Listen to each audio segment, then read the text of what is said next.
Okay, so just to repeat, I'm a big believer in repetition. Here we are in the summer of 1942. The US military has come up with this scheme where British troops would cross the Channel in the fall of 42, occupy some of the ports in France.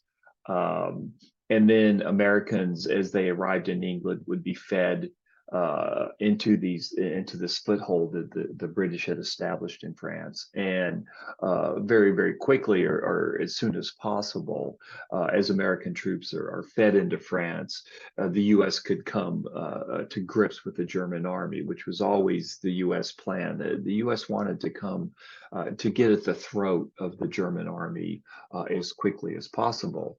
And the other advantage of Sledgehammer is that it would force, in theory anyway, it would force Hitler to pull off some of his troops in the Soviet Union to pull them away from the Soviet Union and send them to France. So it would give Stalin some breathing room at a time when he desperately needed some breathing room.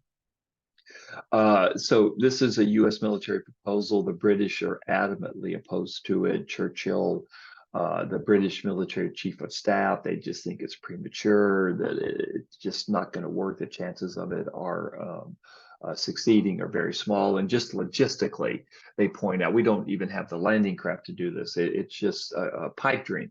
It looks good on paper, but it's just a terrible idea. So you've got the standoff, and then Roosevelt is the one that makes the decision. Is he gonna align with his own military in this plan to move into France in the fall of 1942, or is he going to agree with the British? Well, interestingly, FDR agrees with the British, and honestly, I think it's fair to say that FDR is right. Uh, the Operation Sledgehammer, the fall of 1942, this limited occupation of France, it's hard to see how it would have worked for reasons that I've talked about at great length. The lack of U.S. troops, the lack of training, the lack of logistics. It was just too soon. And Roosevelt actually comes to Washington and he begs Roosevelt, I'm sorry, Churchill comes to Washington and he just begs Roosevelt to stop this plan. And in addition to that, the British say, look, we're not going to do it. Uh, it would have been the British troops the landing of France in the fall of 42 would have been mostly British troops because there's very, very few American troops in England. And so the British say, look, we're just not going to do it. You can ask us to do it, but we're not going to do it. And you can't tell us to do it. We're an allied power. We're equal to you. We're not subordinate to you. So Roosevelt, he sides with the British. And he's smart too. It was just too soon. And Marshall, the other military leaders in the US, they're absolutely furious. They're furious with the British. Because they felt they'd been lied to because the British initially expressed support for Sledgehammer, but they were saying they didn't really mean what they said. They thought it was a terrible idea, but they couldn't say so immediately. So they feel betrayed by the British. They're also very, very angry at Roosevelt for siding with the British.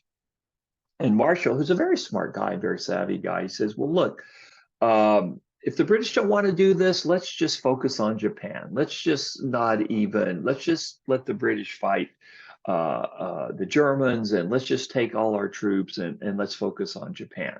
It was kind of petulant on Marshall's part. And he sends a memo to that effect to Roosevelt. And Roosevelt calls his bluff. And Roosevelt says, okay, you want to focus on Japan? What plans do you have for Japan?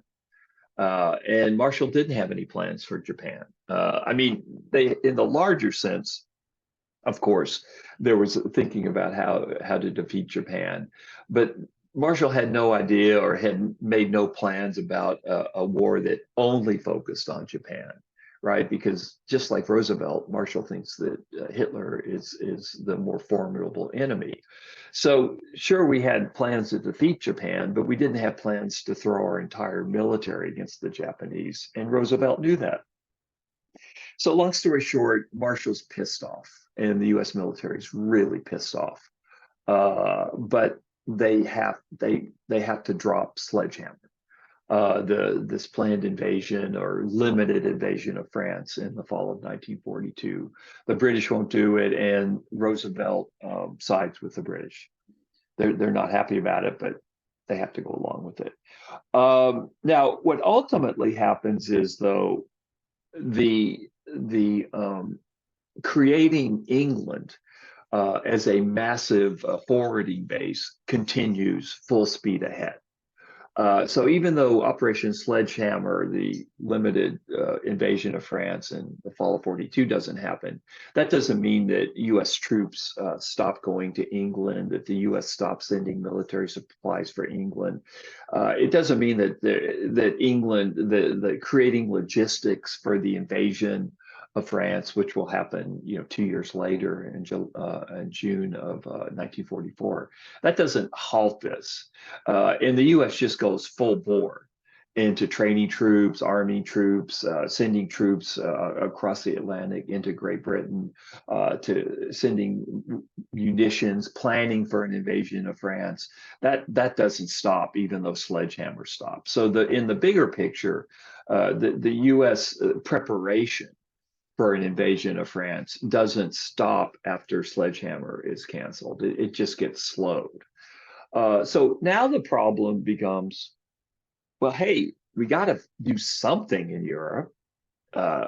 Sledgehammer is a no-go, but hey, we need to be fighting the Germans somewhere. We can't just be sitting on our asses and not fighting the Germans. For one thing, public opinion won't allow it.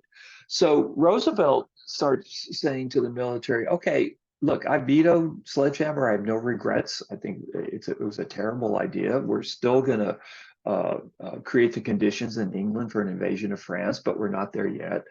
Where do we fight? Where do we first fight the Germans? And another consideration for Roosevelt is there's an election coming up, an off-year election in 1942. It's not a presidential election year, but it's an off-year election. And Roosevelt's thinking about public opinion. He's thinking, hey, if we're not fighting the Germans somewhere by the fall of 1942, and I vetoed Sledgehammer because I thought it was a bad idea. I agree with Roosevelt and the British, but we've got to be fighting them somewhere, guys. And the British come up with a plan. And what the British want to do is they want to invade North Africa. Remember Casablanca, the movie you all saw? The Germans, they had taken over France, and in taking over France, they had basically captured the French colonies along the Mediterranean coast of North Africa. Also, during this time, the British controlled Egypt. And the British were getting defeated. They were fighting Rommel along the Egyptian border with Libya. So the British are having they're having their hands full in Egypt and in Libya. And so the British come up with a plan that why don't U.S. troops invade North Africa? Why don't they give us a hand? And why doesn't North Africa become the first place where the U.S. comes to grips with the Germans? And the U.S. military is not thrilled with this idea at all. I just can't stress to you how much the U.S. military just wants to get after Germany ASAP, as quickly as possible. And they see North Africa as a sideshow. But they have to fight Hitler somewhere. Their initial plan had been vetoed, Sledgehammer. And so they reluctantly agree to create a campaign in North Africa, where the U.S. Army will land in North Africa and will fight the Germans along the Mediterranean coast of Africa, places like Algeria, Morocco, give the British a hand who are fighting the Germans in Egypt and Libya. And so what you have, instead of an invasion of France, a limited invasion of France, in the fall of 1942. What you have in the fall of 1942 is the U.S. Army invades North Africa. And it happens in November of 1942. Roosevelt had hoped that this invasion would happen before the election, but it was kind of a logistical miracle that the U.S. could invade North Africa by November of 1942. But it didn't happen before the election. It happened just after the election. So that's the wider context in which the U.S. Army invades North Africa in 1942.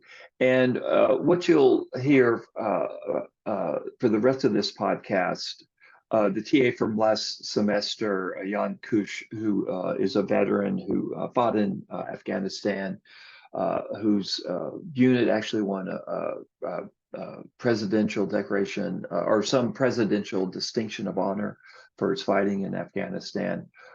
He gives a short lecture on the North Africa campaign, and I think he spells it out very clearly how that campaign, what happened in North Africa beginning in November of 1942. So to sum up, by the fall of 1942, the U.S. is still supplying, or is, accelerating its help to Great Britain, getting troops over to Great Britain, getting supplies, getting logistics over to Great Britain. Although we're still a couple of years away from the Normandy landing, and the U.S. has to fight Hitler somewhere in the fall of 1942. And at Churchill's suggestion, and very much against the will of the U.S. military, although once they get going, they do an excellent job of staging this campaign, the U.S. first encounters Hitler's army in North Africa.